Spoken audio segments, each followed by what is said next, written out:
Ị ga-akpa aka na mụ na gị na-apịa anụ ọgụ kwụọra Chineke aka ebe ọ bụla ị nọ. Ebe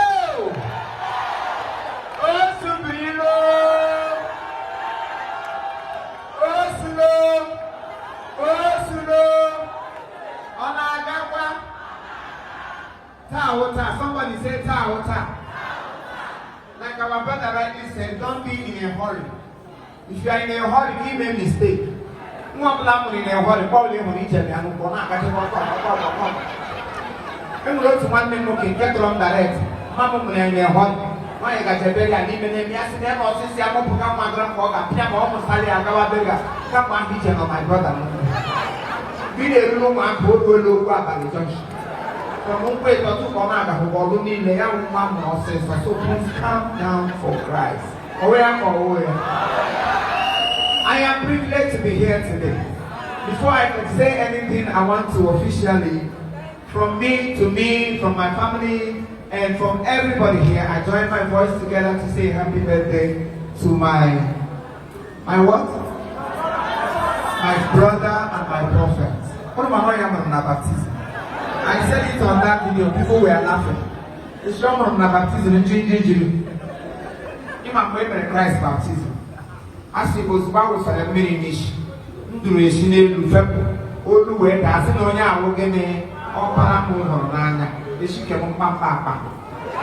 As the father can be made now, Fuman Mini Tataram Nishi, Paramu, and I.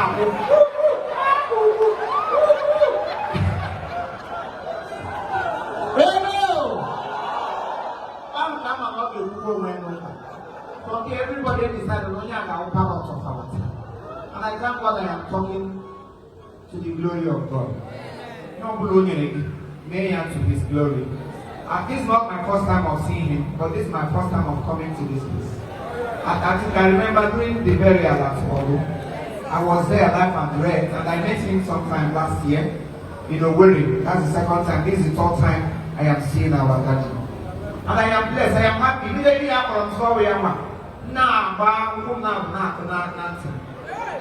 when I called that teacher, my aunt said that I am living at and I was in abroad 2 days ago.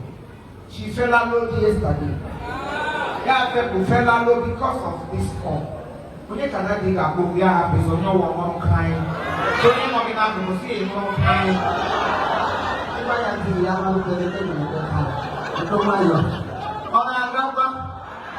so I want to officially say happy birthday to you, sir. I and my family, my crew, all of us, we are celebrating you in a special way. And all the bishops, all the men of God, honorables, distinguished ladies and gentlemen, I joined my voice together to say happy birthday to Father. And I didn't make necessary to come with something. I brought a very special gift that would write my name in his heart forever. So anytime he sees this gift, he will remember to feel me. All on nature from before, he will never forget me again. So standing before him, I'm going to tell him,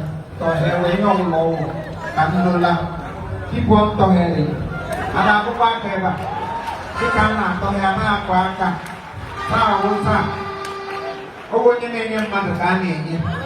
some of you don't like it, that is why you remain in one shoe every day. You will make him about 3 shoes here. Buy a double heel, open blade, or blade a man, and go. I don't blood it there. Now, for you, go my own material. My own, use all press, boy, use everywhere. They make a man. Oh, don't have it. Don't have I will shop my enemies now. When you got to go, you will put on you, but you got to go. And I do it. You know, I want more you if it goes who and to people. And I do you. Sir, this is the way. Oh my goodness. Oh my goodness.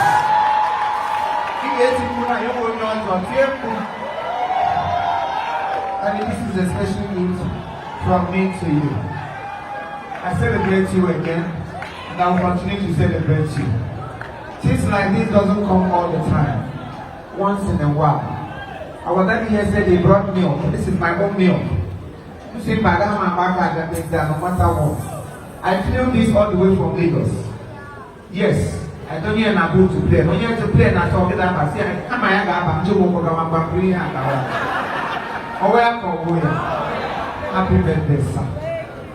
My beautiful sister, Ada Zion. I don't know why Daddy said he loves this woman so much. You don't love her as much as I do. I love her so much. Her humility is top notch.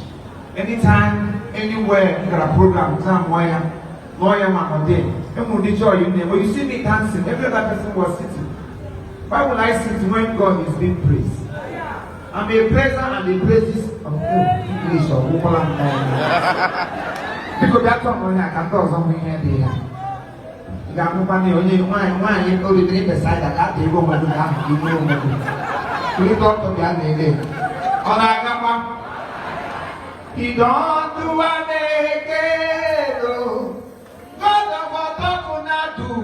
Chukumi don't do a make oh, in a big way. Oh, yeah. Don't do a make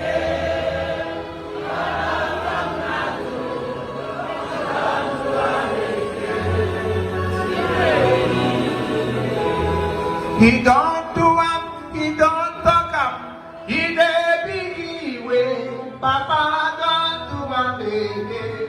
God of all talk na do wa.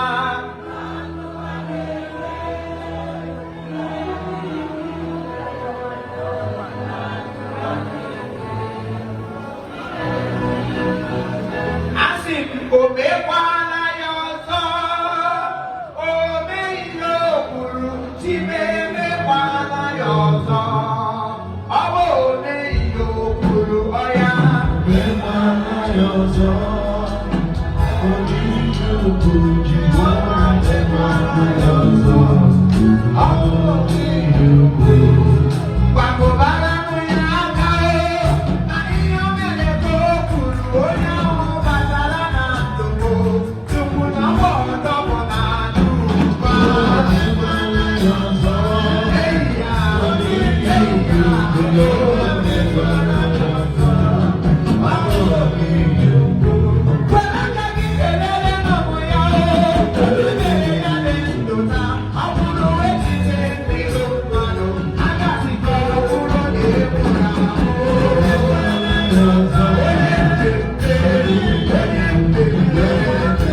I have a special number before I continue. No, go on.